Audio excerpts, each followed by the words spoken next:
Hi, everybody, and welcome to the Moxxie Coaching Podcast.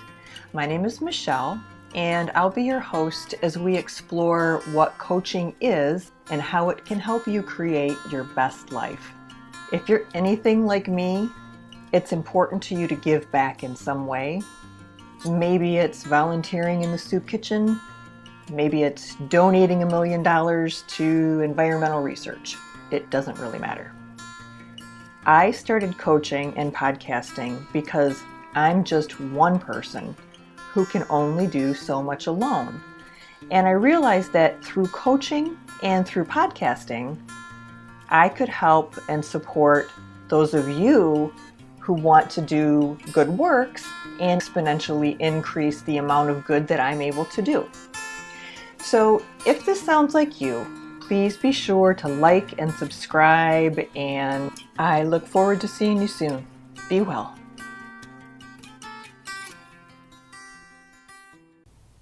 Hey everybody, welcome back to another episode of the Moxxie Coaching Podcast.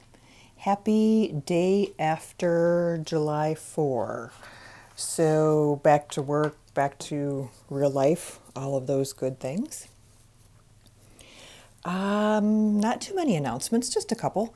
As always, thank you so much for being here. I do greatly appreciate it.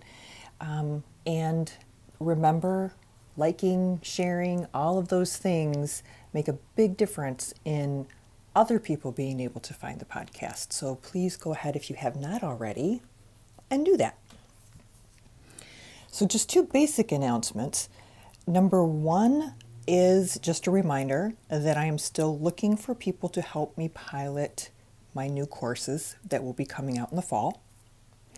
And number two, I am looking for people to interview.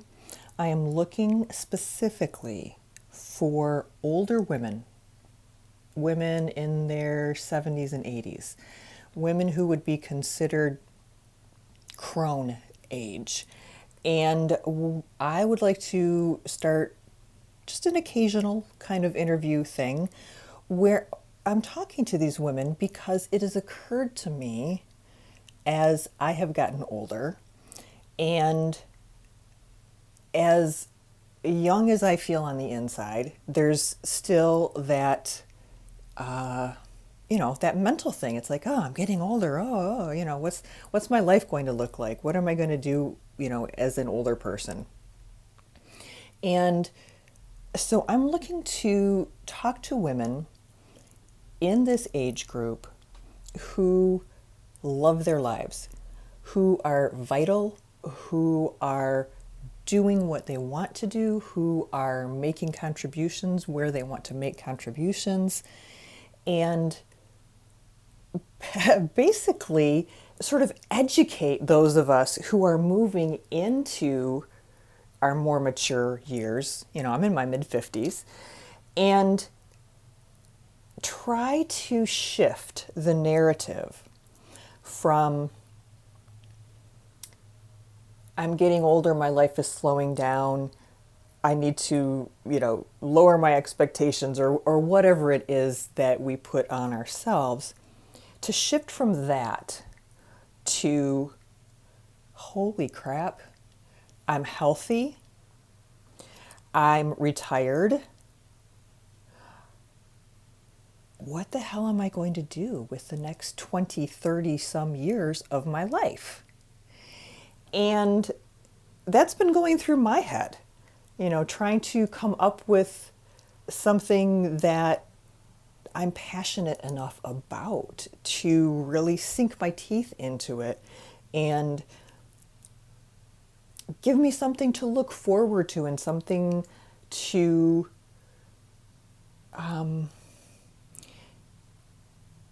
help me, and I cannot be the only one, move into my older years with a sense of anticipation, with a sense of excitement, with a sense of what do I want to accomplish, as opposed to what society has a tendency to do to women our age and older, which is, oh, you're still here? I want to shift that a little bit, at least within the community of women. So if you know of anyone who is interested in sitting down with me for an hour, talking about their lives, talking about what they've learned, because when I think about the wisdom that I have at my age as compared to my 20s, it blows my mind. And so, what is the wisdom that is available to us from these women in their 70s, 80s, and whatnot that we're not tapping into, which is crazy? What a resource. And we're just letting it go to waste. So, if you know of anyone who is interested in sitting down with me, having a conversation, sharing some feelings about their lives, about how they have chosen to live, maybe even in different phases of their lives, because that's how life works, right? You know, in this phase we're doing this, in this phase we're doing that. So I think I've rambled on long enough. That is what I'm looking for. And yeah, if you know anyone, you know, if it's your mother, if it's your grandmother, if it's your aunt or whatever, encourage them to participate. And it might mean that you have to help facilitate, because what I'm running into is as we get into the older years, there is a little bit of a fear of technology. So, you know, feel free. If you bring someone to the table, I would love to have you sitting in on the interview as well. And one last thing, our free reading winner for the month of July is Galen K. So I will be shooting you a very quick email and we can get that started. All right, let's move on. This week, we are going to do the reading for the collective.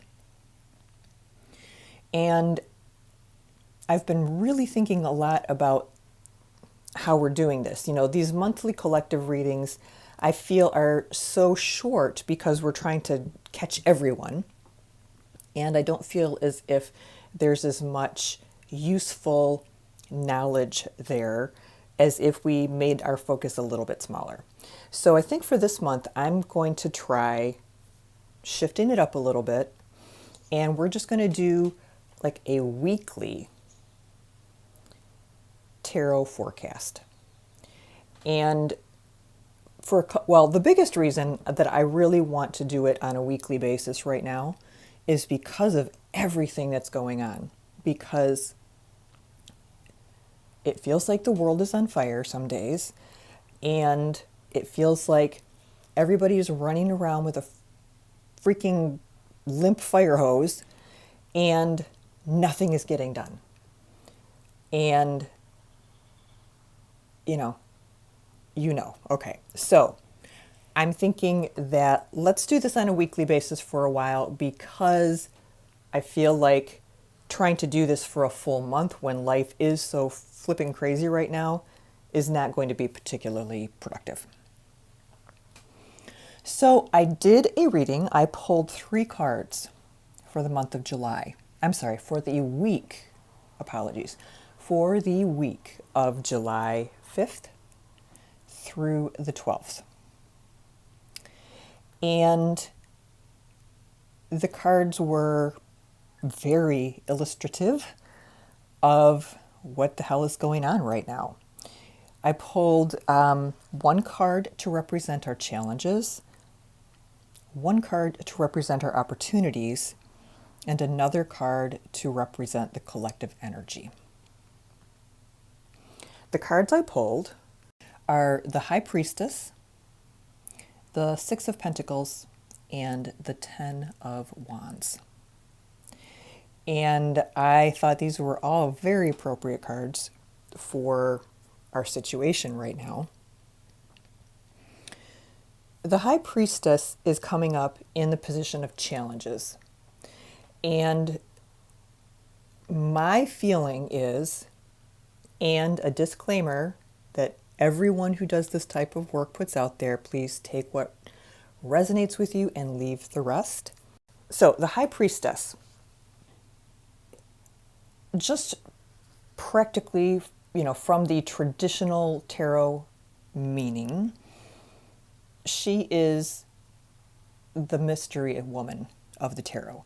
She is the one who can tap into the intuition. She's the one who can tap into things that we are not able to see with our physical senses, and things that it takes a lot of practice to tap into for regular folks.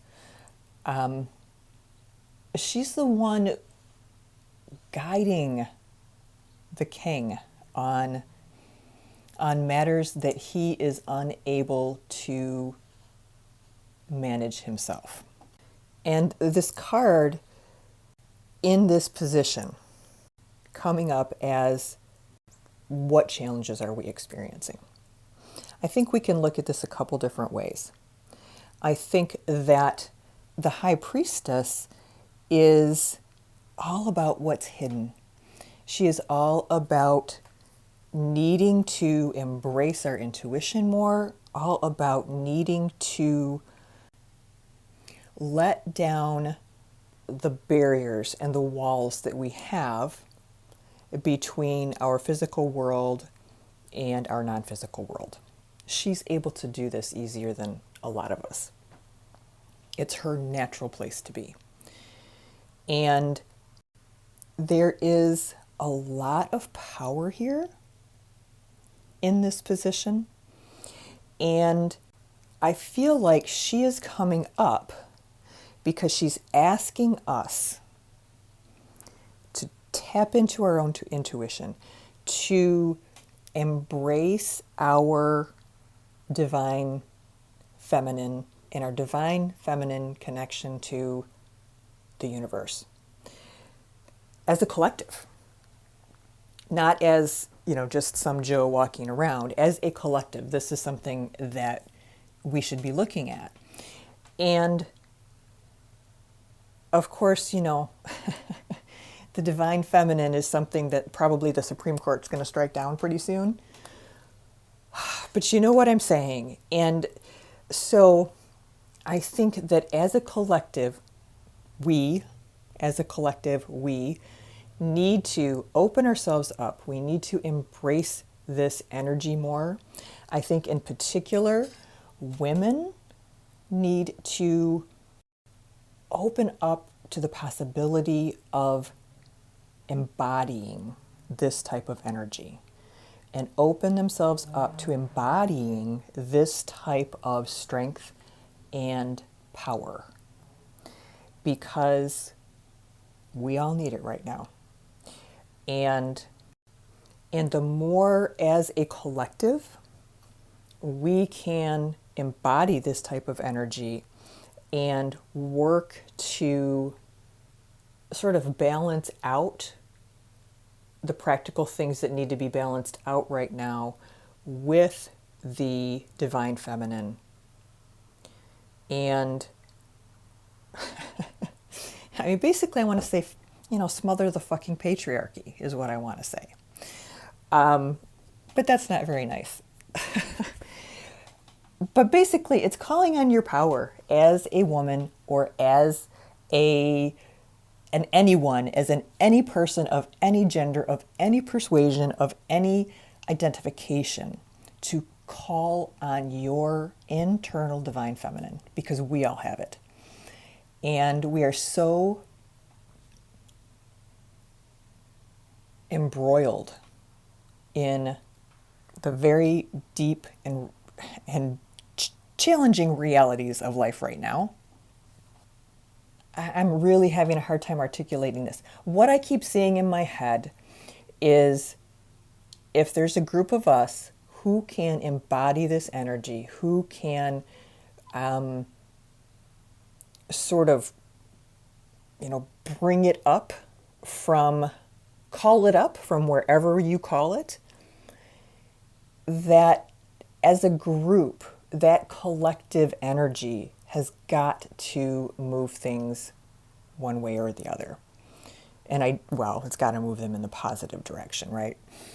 So yeah, I think we are being called to take a look at that part of ourselves, embrace that part of ourselves, cultivate that part of ourselves, and share it with others. Now, opportunities. We ended up with the Six of Pentacles, which I think is great. Opportunities, what can we do? What's available to us right now that we can do? And I call the Six of Pentacles the social justice card.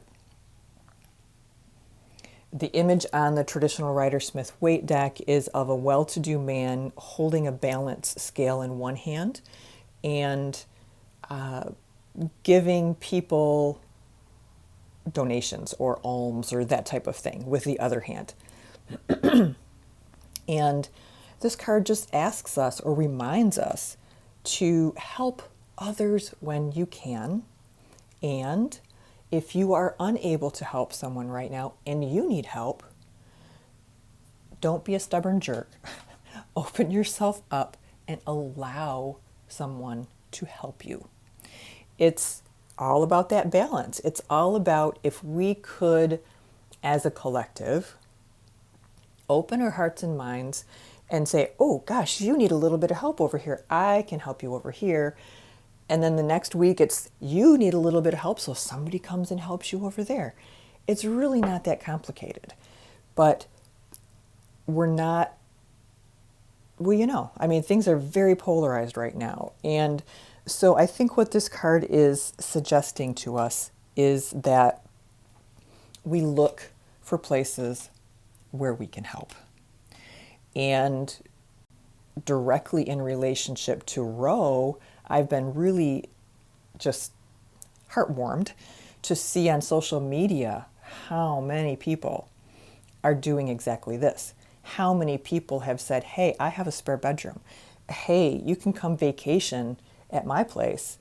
And, I have this and we can go here. And it almost makes me want to cry because it's beautiful, but we need more of it. We need more of it. We need more people to embrace that part of themselves. And I think that's just what we're being recommended, is just to remember that and to reach out and help somebody if they need it. Okay. Last card is just the general energy of the week. And we have the Ten of Wands. Now, the Ten of Wands, if you're familiar, is a card of feeling burdened. It's a card of carrying a lot of weight, figurative weight, literal, mental, but you're carrying a lot of something. And you're doing it by yourself. And you're doing it, you're achieving your goal, but man, you are tired. And it's a struggle. And so how does this card fit into what's going on with us today? I think it fits in a couple different ways. I think it fits in that it is recognizing that as a collective, we are all freaking exhausted. And it would be easier to give up, but we're not.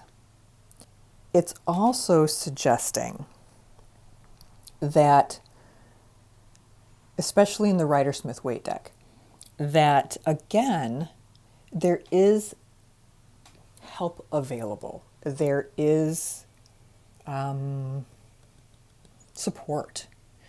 In the Rider-Smith-Waite deck, the person carrying all of those wands is carrying them with his head down, and he's not looking up. And if he would just look up, he might see that there was some support available to him.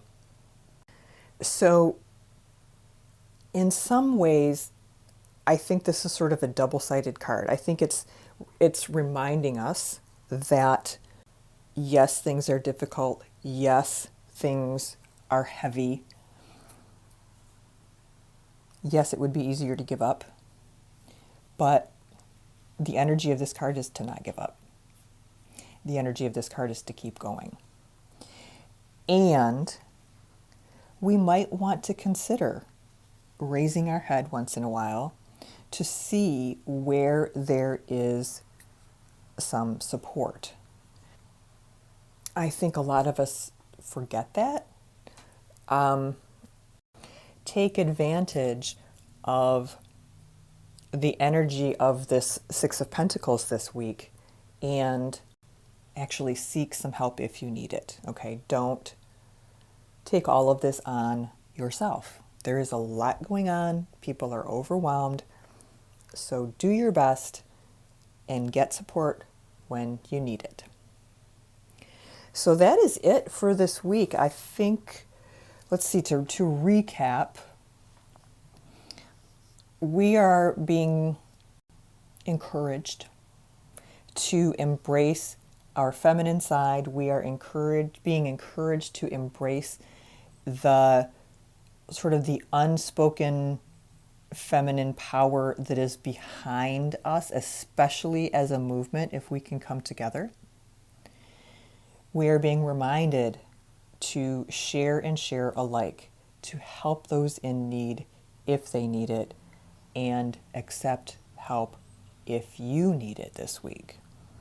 And lastly, just a reminder that everyone is feeling burdened right now. It is not just you. But look to the Six of Pentacles. And if you have a little bit of extra energy, use that to help someone who's feeling extremely burdened this week. And just take one or two of those wands off their pack and they'll breathe a little bit easier. And if we can all do that as a collective, who knows, right? All right, everyone. I think that's it. Okay.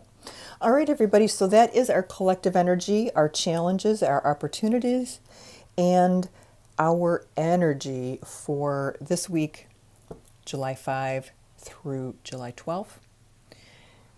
As always, have a wonderful week. Be safe, be kind, and have a good week. Bye-bye.